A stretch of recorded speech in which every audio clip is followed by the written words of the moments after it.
feel really intimidated because you are by far the best looking people I've had the pleasure of talking to in quite some time. So I just want to thank you. And because I'm moved by your beauty and sexiness and presence, I want to talk to you about sin. And the only way I can talk to you about sin is with my crop. So I'm going to try and not use a mic because it's difficult to hold a clicker and a crop while you're also talking about sin. The brief tonight was about bad habits. And of course, yes, there are bad habits, but there are also wicked, wicked sins. There are 7, to be precise. There were 8, but at some point in the 6th century, Pope Gregory, here played by Gabriel Byrne, decided that 8 was too many and he'd just have 7 instead. I have no idea which sin he got rid of, but given the recent history of the Roman Catholic Church, I rather expect it was child abuse. So, 7, so currying favour with the Roman Catholics in the audience. 7 deadly sins. And if there are 7 sins in life, well, perhaps there are 7 sins in planning. Or at least that's what I sort of set out to do this weekend, thinking, fuck me, that's brilliant, it's going to be a brilliant presentation, I'm going to think up 7 deadly sins of planning, it's going to be amazing, and it's a lot fucking harder than that, I can tell you, but please bear with me, and if it gets just a little bit tenuous, just gloss over, okay? There's better stuff. So, 7 deadly sins, and I know what you're thinking. Oh, lust! Lust comes first. No, it doesn't. Gluttony comes first. Gluttony is overindulgence to the point of extravagance or waste. Here, amply demonstrated by the 45th President of the United States of America and his little monkey friend. So what is it? Shit, I think to myself. What is it that planners are sort of gluttonous about? What do we overindulge in? Well, I think that it's important for all of us to build and join and take part in communities like this. But there's a point at which it goes beyond a sort of sense of community and common support and learning to the point where we build echo chambers as dangerous to our discipline and to our careers and our profession as the echo chamber that's currently destroying our democracies. And you know the sort of thing, it's those sort of half-baked truths and nonsense that circulates around and around until we literally think it's gospel. You know, whether it's fucking start with why and little concentric circles, or it's, I don't know, always on, or engagement, or loyalty, we just spout it out, and I'm fed up with planners who quote planners. I mean, where have we got to where somebody shows you a present? Here you are, Richard, look at my lovely presentation. Go, you're just quoting planners. You're just quoting Byron fucking Sharp. Jesus. We've got to start quoting real people and building our approaches. Build your approach, the way that you go about strategy, not from stuff that Mark Earls has said or I've said or anybody else, but from your own evidence and experience and your own observations about the real world, as close to real human beings as humanly possible. And where did we go wrong in deciding that we were no longer interested as a community in doing our own qualitative research? Seems to me to be an absolute bonkers decision. Let that sort of go off to the research agencies. So build your experience or build your approach from your own experience and evidence. Envy. I'm really guilty. I've got fucking all sorts of envy. Every time Andy Nairn speaks, I get sort of planning envy. Envy when someone lacks another superior quality. That's me and Andy Nairn. Achievement or possessions. He's just fucking sold half his agency to TBWA. Where am I? Yes, good. And desires them. Here, amply. They're demonstrated by the 45th President of the United States of America. So what is it that planners envy? Well, I don't know, but I reckon right now there's a little too much envy of the makers. You know, how many planners do you ever interview? Really, in an ideal world, I'd like to word for IDEO or RGA. You go, well, why the fuck you would interview with me? So the planners are envy makers and making things, and it's dispiriting the number of times you kind of have to do an interview with a planner and they say, all I really want to do is make things, by which they sort of mean I'd like to make tech-enabled gadgets that make great case study videos but have absolutely no effect in the real world or life pain. I kind of think it's good. We like making things. Making stuff is a brilliant way in which our industry is evolving. But we're planners, and we do more than that. And I can't help thinking that the God-given right that you have to make meaning, rather than simply making things, is what you ought to be spending your time and energy and talent and wisdom doing. Because we have that power to change the way that a brand is used and thought about and interacted with and evolved in people's lives. We can change the fame and fortune of businesses with simply a sort of effort of mental willpower. And yet, all we seem that we want to do is bosh out another tech-enabled gadget. Lust, we get there in the end. I know you wanted it. We get there in the end. It's actually quite difficult to work out what we lust after, apart from Andy and Anne. The feeling of intense desire for sex, power, and expensive things. So ably and brilliantly illustrated by the 45th President of the United States of America, who I think currently is subject to some legal action on the matter. So what is it that, I mean, I told you this is 10 years, you've got to bear with me. So, well, I kind of wonder sometimes whether what we lust after is a role in creating the work and making it great. It sounds sexy. I'm here in the planet, and I'm here to make the work great. And I want to be in an agency that makes great work, and I'm going to make the work great. And it's true and wonderful, and we all want to work in those places, but it's not really our jobs. No, our job is to build the insight, to line up the strategy, to nurture the work, to cajole and encourage people to get to better places, for sure. But most of all, it's our job to solve the fucking problem. And not necessarily the problem the client thinks is in front of them, but the real problem out there. Because it seems to me that our principal and primary job right at the beginning of the process is to work out what the problem is, to diagnose. We're like medics in diagnosing not the problem that's presented by the client or the brand, but the problem as it exists at its root cause. And the example I always love about this is you could spend any amount of time coming up with bloody brilliant cures for airborne cholera, as many people did during the 18th and 19th centuries. But it's never going to work because guess what? Cholera is not airborne, it's waterborne. It's only when you solve the problem of waterborne cholera that you actually get somewhere. So the idea cannot be great unless the idea is solving the real problem that exists out there. And that's our job. Greed.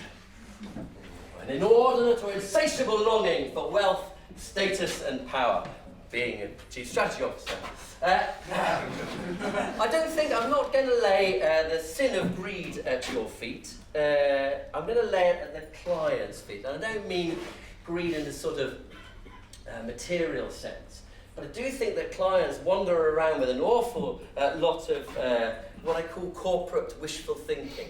You know, they believe quite genuinely that their brand is next to God in the kind of firmament and that it's essential to human existence and only days away, probably, from curing world hunger. And I think that it's, to be honest, much as we are in a service industry and we serve, and guess what? We work in advertising, so it's often our job to make things look good.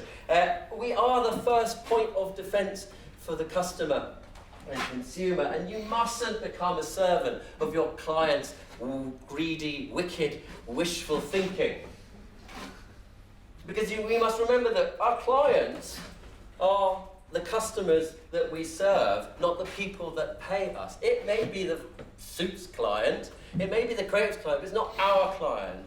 Our client are the people out there, and our job, I think, is really to understand what it is that they deeply care about, and then working out a way for our clients, brands, to play a role in that life. And it's that way round.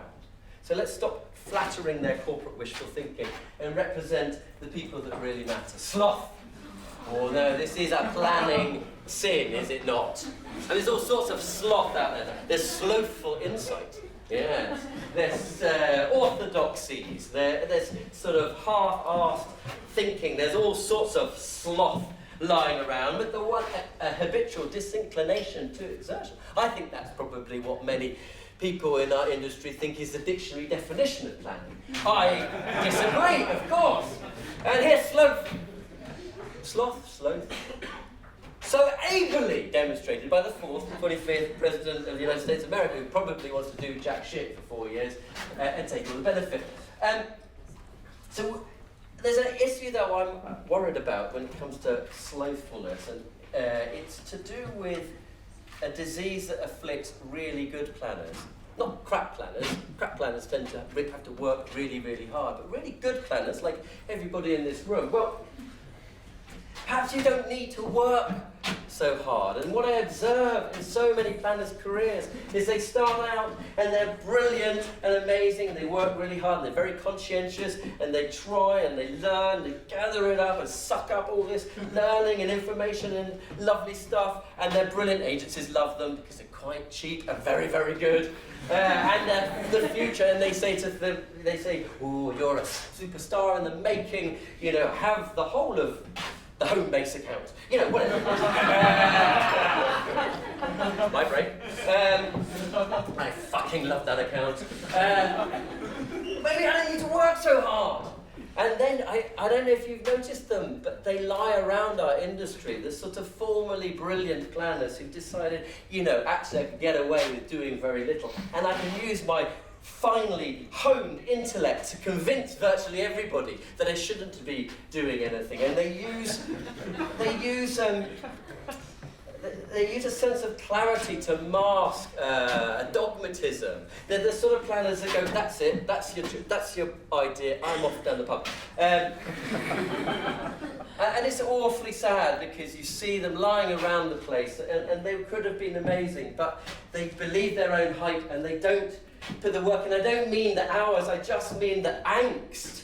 It's often thought that self-confidence is a problem for us, but I think self-confidence and self-doubt and anxiety make really brilliant planners, because our job is to go again and think, is this insight really that much of a revelation? Haven't I heard it before? Is this strategy any good? I don't know. I mean, it's one of the reasons I genuinely believe that we don't make very good CEOs. Some planners try.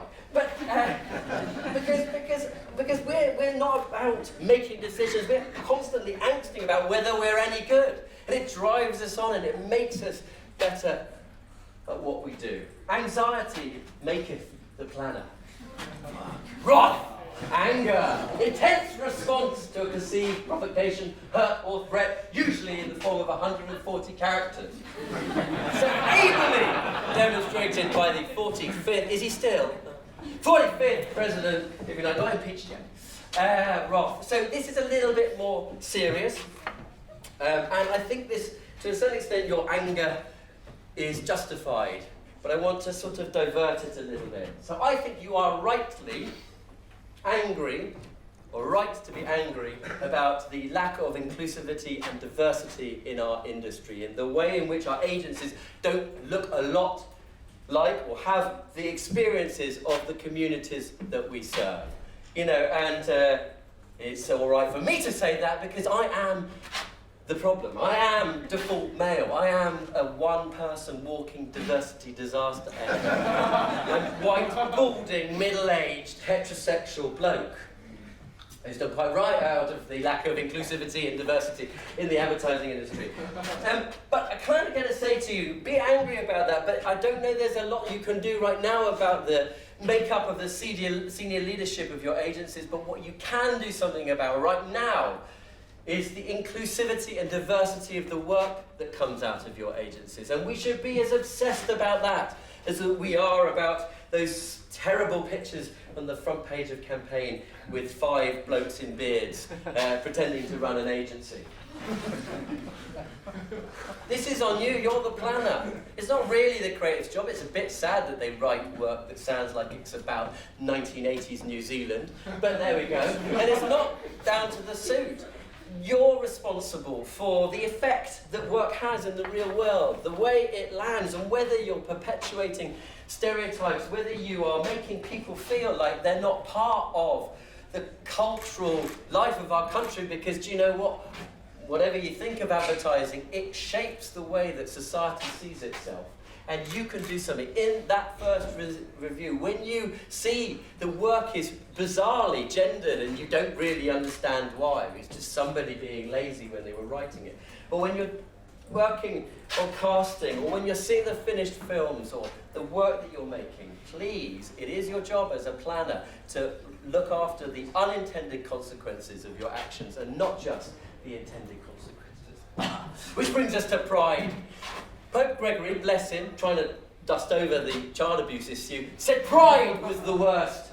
I just made that up. Pride was the worst of all the sins. It was pride that led you to behave badly in other areas of your life. A foolish or irrationally corrupt sense of one's personal value. Who better to illustrate that than the 45th President of the United States of America? So where is it that we are foolish or have an irrationally corrupt sense of our personal value? Well, I hate to break this to you, but the real issue is we don't have... I just nearly fell off the back of this fucking stage. We don't have a God-given right to exist. Planning doesn't have a right to exist. It's not necessary. What we do isn't necessary. Great, effective brands and work was created before we were invented, and great and effective work has been created since, without us, since we've been created.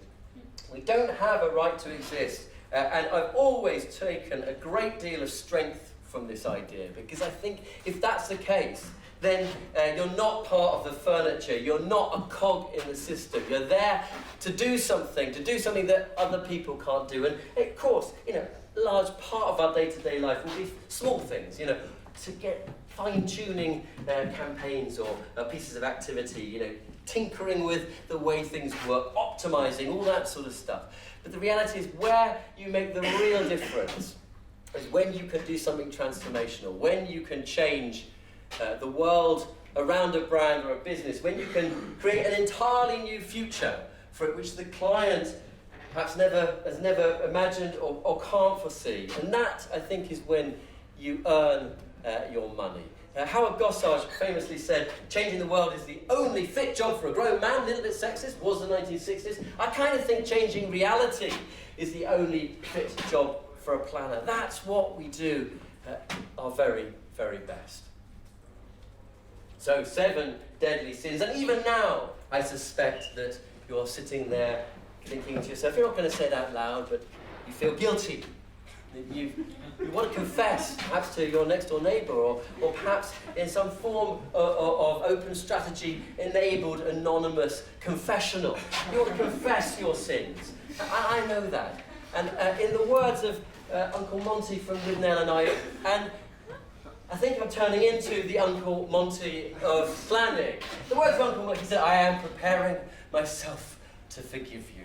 So, in the tradition of the age-old planning absolution, if I get this right, et ego absolvo, to artists, somewhere else, nomine Stanley Pollard, M.T. Rainey, et fucking Andy Nan.